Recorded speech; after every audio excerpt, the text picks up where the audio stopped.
అందరికీ నమస్కారాలు. ఈరోజు పోలవరం ప్రాజెక్ట్ సమీక్ష కోసం నేను ఇక్కడ వచ్చాను. గవర్నమెంట్ వచ్చి 10వ నెల మూడోసారి ఇక్కడ రావడం జరిగింది. ఈ 9 నెలల్లో చాలా నిర్ణయాలు కానీ మళ్ళీ ప్రాజెక్ట్ని లైన్లో పెట్టడానికి గాడి తప్పినటువంటి ఈ ప్రాజెక్ట్ని ఒక మాటలో చెప్పాలంటే చాలా ఇది ఎప్పుడవుతుంది, టెక్నికల్ ప్రాబ్లమ్స్ ఏంటి, ఇంకా ఎలాంటి సమస్యలు వస్తాయి అని నాకు కూడా అనుమానం ఉండే పరిస్థితి వచ్చింది. ఎందుకంటే దీంట్లో ఈ ప్రాజెక్ట్ చాలా కాంప్లికేట్ అయింది. ఈజీగా అయిపోవలసిన ప్రాజెక్టు ప్రభుత్వం ఆ రోజు కొనసాగుంటే 2020 ఆగస్టుకంతా జూన్ జూలైకంతా ప్రాజెక్టు పూర్తయి జాతికి అంకితం చేసేవారు. పోలవరం అనేది ఆంధ్రప్రదేశ్కి జీవనాడి. ఏదో దాంట్లో ఆ ప్రాజెక్టులో ఉండే 7,20,000 ఎకరాలకు నీళ్లు ఇవ్వడం, 23,50,000 ఎకరాలు గ్యాప్ ఆయకట్టుని స్టెబిలైజ్ చేయడం, ఒక 30 లక్షల మందికి 28.5 లక్షల మందికి త్రాగునీరు ఇవ్వడం, 960 మెగావాట్లు కరెంట్ ఉత్పత్తి చేయడం, 23 టీఎంసీ నీళ్లు విశాఖపట్నానికి డ్రింకింగ్ వాటర్ కానీ ఇండస్ట్రియల్ వాటర్ ఇవ్వడం, ఇవన్నీ కూడా మేజర్ ఫ్యూచర్స్ దీంట్లో. దానికంటే ముఖ్యంగా ఈ సంవత్సరం కూడా 4,000 టీఎంసీ నీళ్లు సముద్రంలోకి వెళ్ళాయి. 100 ఇయర్స్ ఆవరేజ్ తీసుకుంటే 2,000 టీఎంసీ నీళ్లు సముద్రంలోకి వెళ్తున్నాయి. ఈ 2,000 టీఎంసీ నీళ్లలో కనీసం మనం ఒక 400-500 టీఎంసీ సమర్థవంతంగా ఉపయోగించుకుంటే ఆంధ్రప్రదేశ్ రాష్ట్రాన్ని డ్రౌట్ ప్రూఫ్ స్టేట్గా చేసుకునే అవకాశాలు ఉన్నాయి. అలాంటి ఈ ప్రాజెక్ట్ ఇది. ఈ ప్రాజెక్టు కూడా చరిత్ర మనం చూస్తే చాలా ఒక సుదీర్ఘమైన చరిత్ర ఉంది. ఏదైతే 1941లోనే ప్రాజెక్టు కట్టాలని ప్రణాళికలు తయారైనాయి, ఆ రోజుట్లోనే ఈ సైటే ఐడెంటిఫై చేసి అప్పుడు కట్టలేక నేరుగా ధవళేశ్వరం బ్యారేజ్ కట్టారు. అక్కడి నుంచి ఇది అనేకమైన మార్పులు ఇవన్నీ జరుగుతూ వచ్చాయి. పేర్లు కూడా మారుతూ వచ్చాయి. ఇందిరాసాగర్ నుంచి పోలవరం దగ్గర నుంచి ఒరిజినల్గా రాంపాల్ సాగర్ నుంచి పేర్లన్నీ మారుతూ వచ్చాయి. ఇది 2004లో ప్రారంభించడం, అంతవరకు కూడా ఫౌండేషన్ వేశారు, పనులు స్టార్ట్ చేయడం, అక్కడి నుంచి లిటిగేషన్లో పడిపోవడం, 2009 నుంచి 14 వరకు పనులు జరగకుండా మళ్ళీ కాంట్రాక్ట్ని పిలవకుండా పోవడం, ఆ కాంట్రాక్టులు కొంతమంది ఇప్పుడు కూడా కోర్టులో తిరగడం, ఎన్ని వేరియస్ ఆస్పెక్ట్స్ వచ్చి ఇబ్బందులు వచ్చాయి. ఏదైతే విభజన చట్టంలో పోలవరాన్ని ఒక నేషనల్ ప్రాజెక్టుగా పెట్టినప్పుడు ఈ ప్రాజెక్టు చేయగలుగుతామనే ఒక ధీమా ధైర్యం వచ్చి అక్కడి నుంచి మనం ముందుకు పోయే పరిస్థితికి వచ్చాం. అయితే ఇక్కడ కూడా కీలకమైన మార్పు మీరు చూస్తే 2014 విభజన జరిగిన ఇమ్మీడియట్గా అటు కేంద్రంలో గవర్నమెంట్ ఫామ్ చేయలేదు, ఇటు రాష్ట్రంలో గవర్నమెంట్ ఎన్నికలైనాయి. గవర్నమెంట్ ఫామ్ చేసే స్టేజ్లో 7 మండలాలు ఏవైతే ఉన్నాయో అవి తెలంగాణలో ఉంటే ప్రాజెక్టు పూర్తి కాదు, సమస్య పరిష్కారం కాదు. ఆ రోజు నాకు ఒక ఇంట్యూషన్, నేను ముఖ్యమంత్రి అయ్యాను, ఒక అనుభవం ఉంది. అనుభవం ఉన్నప్పుడు మొత్తం డీటెయిల్స్ తెప్పించుకొని చూస్తే అప్పటికి బైఫర్కేషన్ యాక్ట్లో గట్టిగా మాట్లాడడం అయినాయి. కానీ ఆ రోజు నాకు వచ్చినటువంటి అనుమానం నివృత్తి చేసుకోవడానికి పిలిపించి మాట్లాడినప్పుడు ఇది రాకపోతే చాలా సమస్యలు వస్తాయి, ఒక్కసారి నోటిఫికేషన్ 2 స్ట్రైక్లుగానే అయిపోతే ఆ స్టేట్ పర్మిషన్ అవసరం ల్యాండ్ ఎక్వేషన్ అన్నిటికీ. అక్కడి నుంచి ప్రాబ్లమ్స్ వస్తాయనే ఉద్దేశంతో గట్టిగా పట్టుబట్టి ఫస్ట్ టైం చరిత్రలో ఒక గవర్నమెంట్ ఏర్పడిన తర్వాత అసెంబ్లీ పెట్టుకొని పార్లమెంట్ పెట్టుకొని ఇక్కడ అసెంబ్లీ పెట్టుకొని రెగ్యులర్ బిజినెస్కి వస్తాం. బిఫోర్ పార్లమెంట్ సమావేశాల కంటే ముందు ఒక ఆర్డినెన్స్ ఇష్యూ చేసి, పార్లమెంట్ పెడితే ఆర్డినెన్స్ రాదు కాబట్టి ఆర్డినెన్స్ ఇష్యూ చేసి ప్రెసిడెంట్ ఆఫ్ ఇండియాను కన్విన్స్ చేసి ప్రెసిడెంట్ ఆఫ్ ఇండియా రిఫ్యూజ్ చేశాడు అనుకోండి, రేపే కదా మీరు ముందు పార్లమెంట్ పెట్టుకొని అక్కడ పాస్ చేసుకోమంటే అంత లోపల నోటిఫికేషన్ అయిపోతుంది. There is a dead line June 2 రెండు రాష్ట్రాలు ఏర్పడడానికి. June 2 వస్తే ఆటోమేటిక్గా రెండు రాష్ట్రాలు మళ్ళీ బిల్ పాస్ చేయాలి, తర్వాతనే కేంద్ర రూల్ వస్తుంది. అలాంటి సమయంలో 7 మండలాలు ఆంధ్రప్రదేశ్ రాష్ట్రానికి ఇవ్వడం ఈ ప్రాజెక్టు పూర్తి చేయడానికి దోహదం చేసింది. కేంద్రం మీరు ఒకసారి చూస్తే చాలా కోఆపరేట్ చేశారు. ఆ రోజు చేశారు, ఈరోజు చేశారు. అక్కడి నుంచి ఈ ప్రాజెక్ట్ని పూర్తి చేయడానికి నీతి ఆయోగ్కి వెళ్తే నీతి ఆయోగ్ రికమెండ్ చేశారు. ఇది ఆంధ్రప్రదేశ్కి డెడికేటెడ్ ప్రాజెక్ట్, బైఫర్కేషన్లో వచ్చింది. ఈ ప్రాజెక్ట్ను పూర్తి చేయాలంటే వాళ్లే శ్రద్ధ తీసుకుంటారు. నేషనల్ ప్రాజెక్టులు పూర్తి చేసిన చరిత్ర చూస్తే ఆశాజనకంగా లేవు కాబట్టి ఈ ప్రాజెక్ట్ రాష్ట్రానికి ఇమ్మని చెప్పి ఎగ్జిక్యూషన్ అంతా కూడా స్టేట్ గవర్నమెంట్ చేయమని ఇచ్చారు. దాంతో మీరు చూస్తే 73% పూర్తి చేశాం. అదే మరి ఒక్కసారి మీరు చూసిన 32,215 క్యూబిక్ మీటర్ల కాంక్రీట్ పనులు ఒక్కరోజు చేసి గిన్నెస్ రికార్డ్ ఎక్కింది. 414 రోజుల్లో 1397 మీటర్లు డయాఫామ్ వాల్ నిర్మాణం చేశాం. అప్పట్లోనే 440 కోట్లతో పూర్తి చేశాం. అదే మరి 2 కిలోమీటర్లు మొత్తం లోతు కూడా చూస్తే కొన్ని ప్లేసెస్లో 100 మీటర్స్కి వెళ్ళింది. 28 సార్లు వచ్చాను, 82 సార్లు వర్చువల్గా రివ్యూ చేశారు. సోమవారాన్ని పోలవరంగా చేసుకుని అన్నీ చేశాం. అదే మరి రైట్ మెయిన్ కెనాల్ పూర్తి చేసి చాలా వరకు ల్యాండ్ ఎక్విజిషన్ చేసి నీళ్లు కూడా ఇచ్చాం. ఇది లేట్ అవుతుందని చెప్పి పట్టిసీమ తీసుకొచ్చాం. లెఫ్ట్ మెయిన్ కెనాల్ కూడా స్పీడప్ చేశాం. ఇవన్నీ చేస్తే జరిగింది మీరు చూశారు. బాధేస్తుంది. ఇక్కడికి వస్తే తలుచుకుంటే ఈరోజు ఈ ప్రాజెక్టు ఏ విధంగా ఉండాల్సింది ఇప్పుడు ఎట్లుంది అది తలుచుకుంటే చాలా బాధేస్తుంది. ఇక్కడ దీంట్లో మీరు కూడా చాలామంది భాగస్వాములు. ఎవ్రీ నెలకు ఒకసారి నేను వస్తే మీరు కూడా రావడం, మీరు కూడా పార్టిసిపేట్ చేయడం, ఇవన్నీ ప్రజలకు డెవలప్మెంట్ చెప్తూ వచ్చారు. ఏదైతే వీళ్ళు చేసిన దుర్మార్గమైన కార్యక్రమం ప్రజలకు రిమైండ్ చేయాల్సిన బాధ్యత నా మీద ఉంది. ప్రజలు కూడా అర్థం చేసుకోవాల్సిన అవసరం ఉంది. ఆ రోజు జరిగినటువంటి తప్పు చరిత్ర క్షమించరాని నేరం. It is a national project. It is a peoples property. Nobody is having right to destroy. ఒక కక్ష, తెలియనితనం, అహంభావం,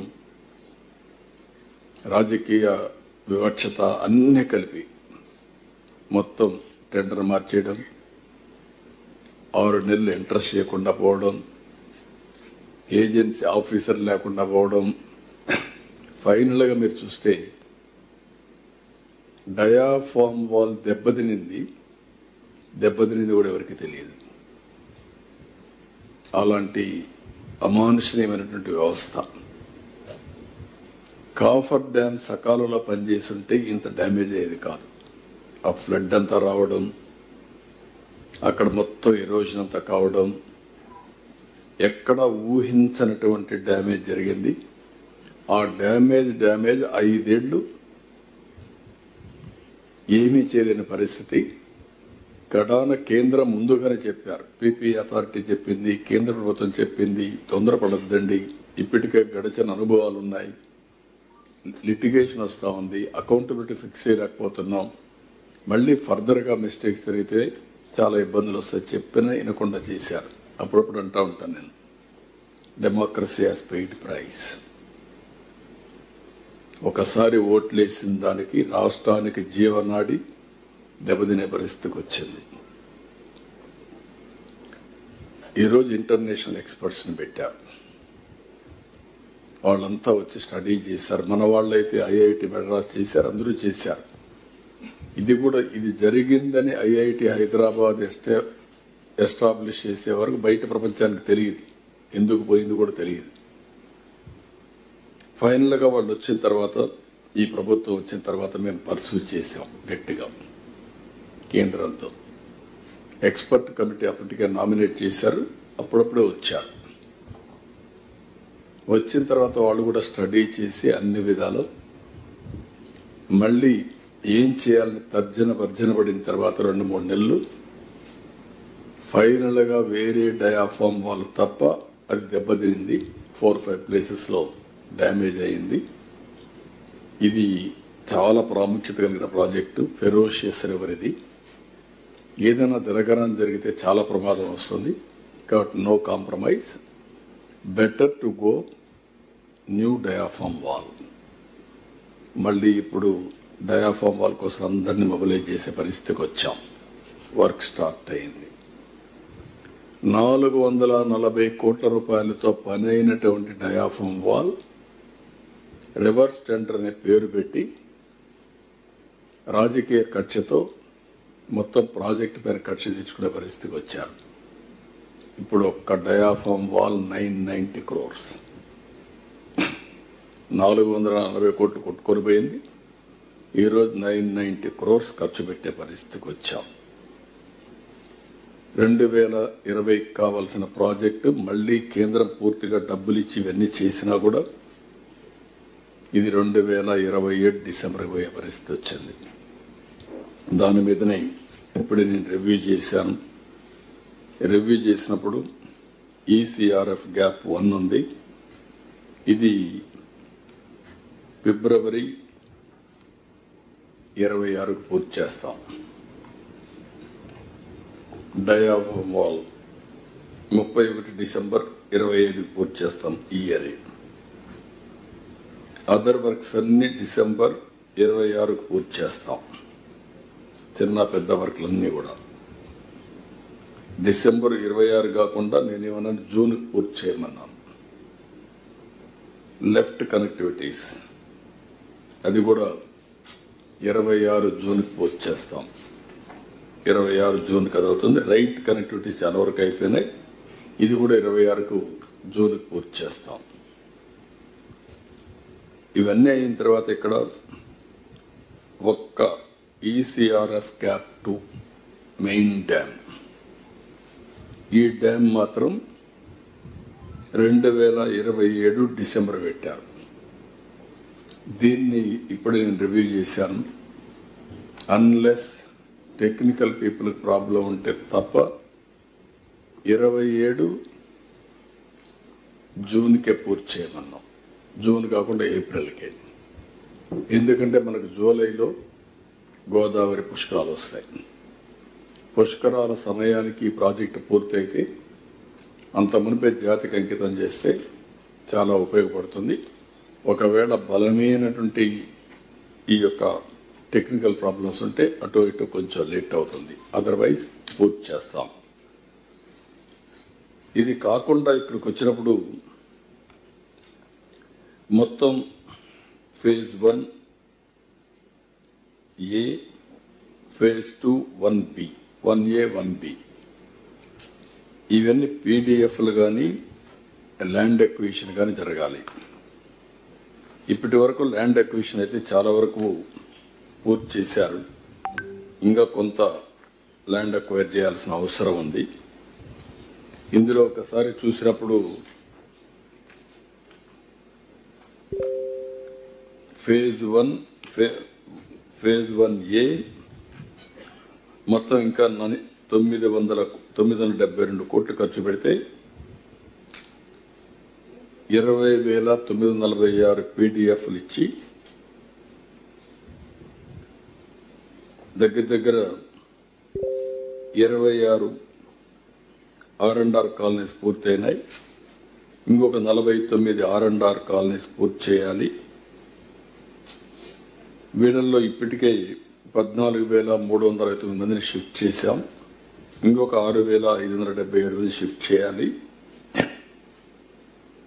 ఇవి పూర్తి చేయాలంటే పాత రేట్లకు ఎవరు రాలేదు, అది క్యాన్సిల్ చేశాం. దీని మీద ఒక 500 కోట్లు ఎక్కువ అవుతా ఉంది.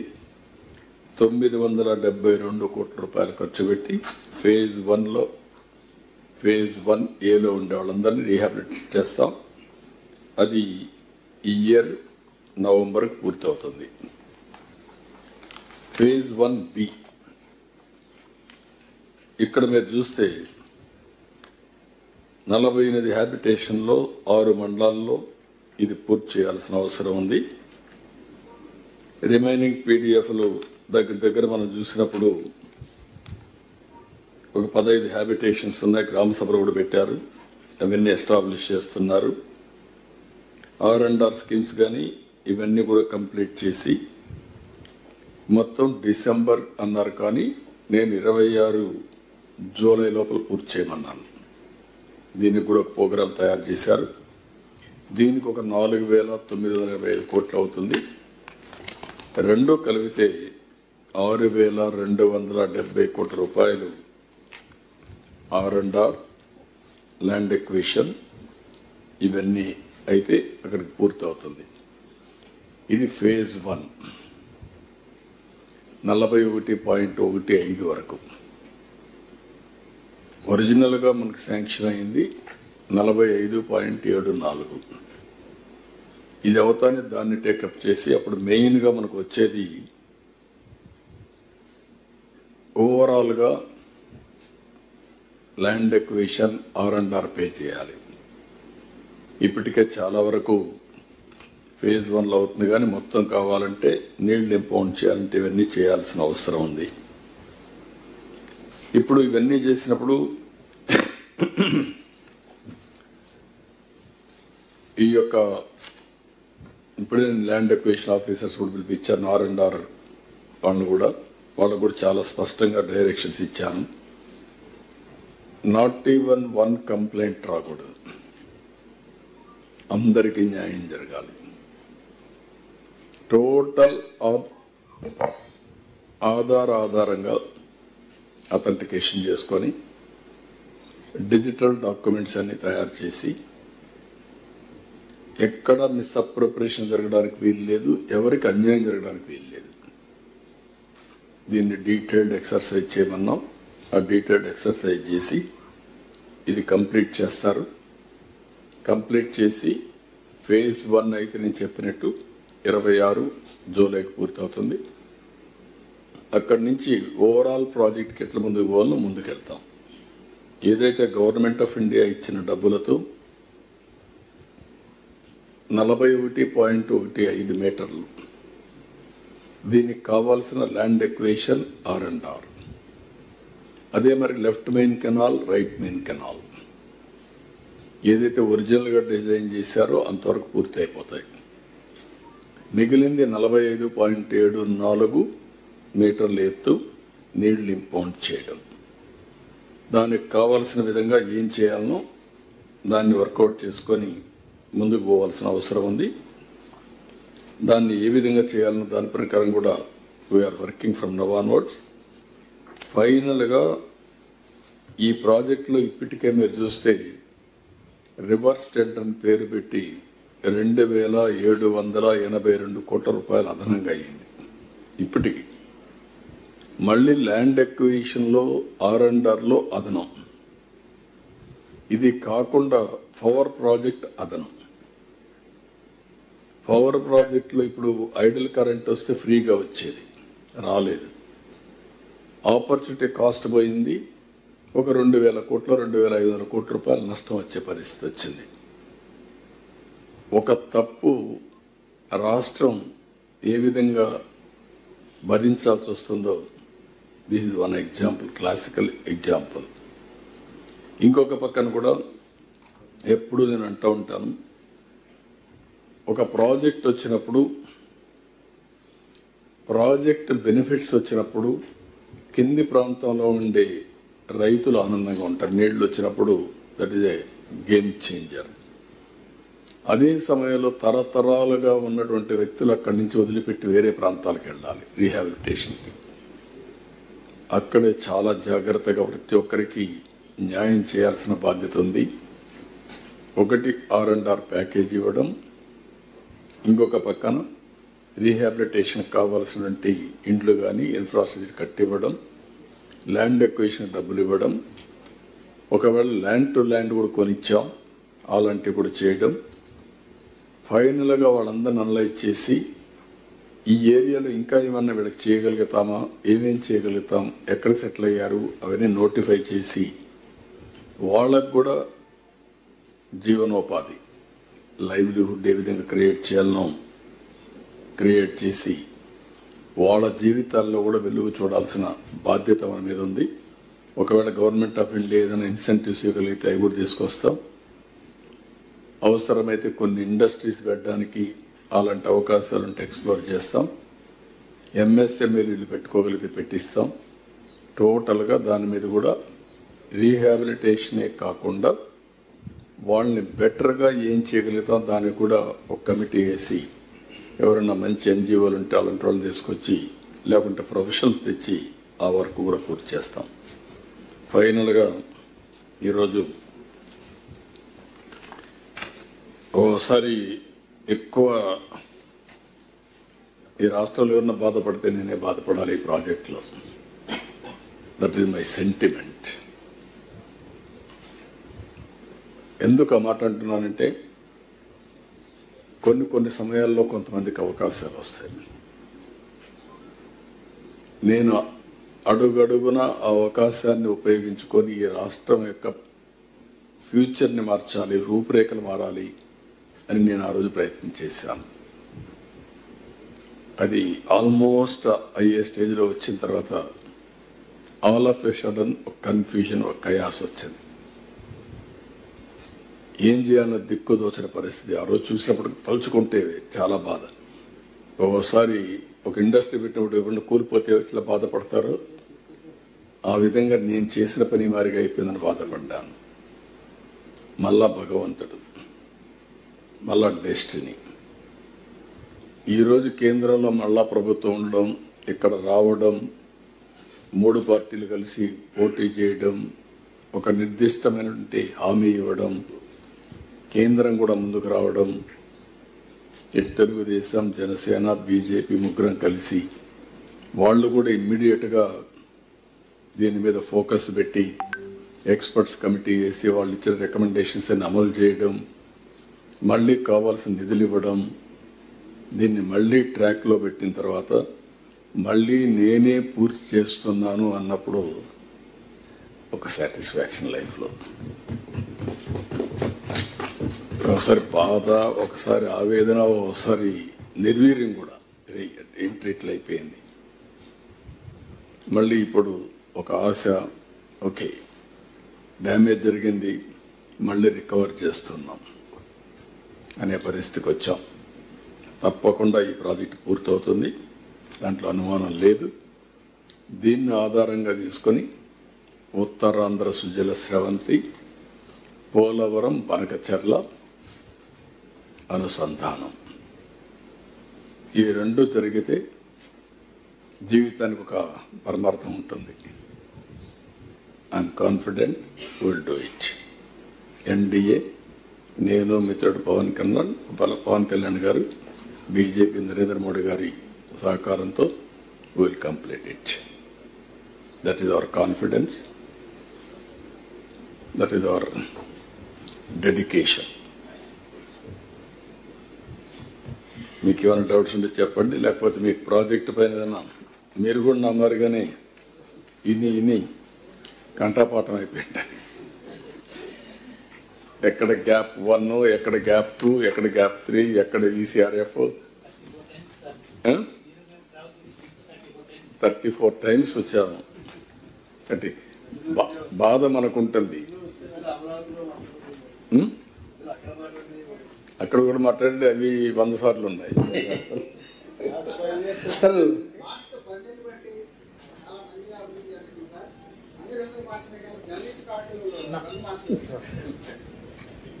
మా వాళ్ళు కొంచెం మారుస్తాం, మీకు ఇంటి జాగాలు కూడా ఇవ్వాలి, జ్ఞాపకం ఉంది నాకు మీ గ్రీవెన్స్ అని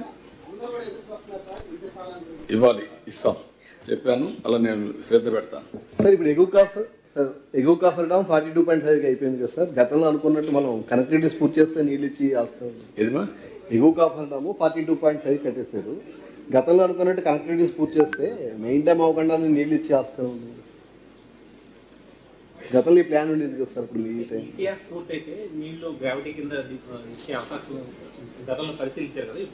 ఈసీఆర్ఎఫ్ కదా సార్. కాఫర్ డామ్ ఏంటంటే నీళ్ళు ఇద్దామని గతంలో ప్లాన్ లేదు కదా సార్. ఇప్పుడు 42.5 కాఫర్ డామ్ అయిపోయింది. కనెక్టివిటీస్ పూర్తి చేసుకుంటే నీళ్ళు ఇచ్చి ఆస్కారం ఉంటుంది. నీళ్ళు ఇస్తాం కానీ కనెక్టివిటీస్ పూర్తి చేసుకుంటే వెళ్తాయి. ఇప్పుడు ఆ కనెక్టివిటీ పూర్తి చేస్తున్నాం, నేను అదే మీకు చెప్పింది. అవి ఇప్పుడు ఎంత వీలైతే అంత తొందరలో కంప్లీట్ చేయమన్నాను. మ్యాక్సిమం 26 జూలై, ఈ ఇయర్ రాకపోయినా నెక్స్ట్ ఇయర్ జూలైకి వచ్చేస్తుంది. అప్పటి నుంచి కనెక్టివిటీతోనే వెళ్తారు. అది అప్పుడు మీరు అన్నట్టు ఈసీఆర్ఎఫ్ లేట్ అయినా నీళ్లు మాత్రం వాడతాం. ప్రాక్టికల్గా మీరు గుర్తుపెట్టుకోవాల్సింది 26 జూలై నుంచి నెక్స్ట్ సీజన్ నుంచి నీళ్లు ఇస్తాం. 26 కనెక్టివిటీస్ 26 బీ క్లియర్. ఆ సైడ్ ఈ సైడ్ నీళ్లు వెళ్తాయి. వెంకటేశ్వరరావు రాసుకో, నువ్వు మళ్ళీ టెక్నికల్గా మాట్లాడొద్దండి. మీరు సాయి ప్రసాద్ మీ మంత్రి, మా క్లారిటీ ఉంది, మీ క్లారిటీ ఉంది, రోజు చూసుకోండి. దాదాపు 60 టీమ్స్ పెట్టుకోవచ్చు. 41 హైట్కి వస్తుంది, ఆ హైట్లో ఈ పక్క పక్క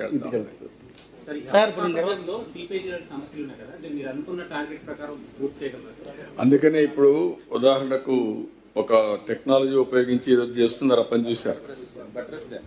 బట్రస్ డ్యామ్ కూడా దాన్ని ఎందుకంటే స్వీపేజ్ని అరికట్టడానికి దానికి 72 కోట్లు ఖర్చు పెడుతున్నాం. 82 కోట్లు ఖర్చు పెడుతున్నారు.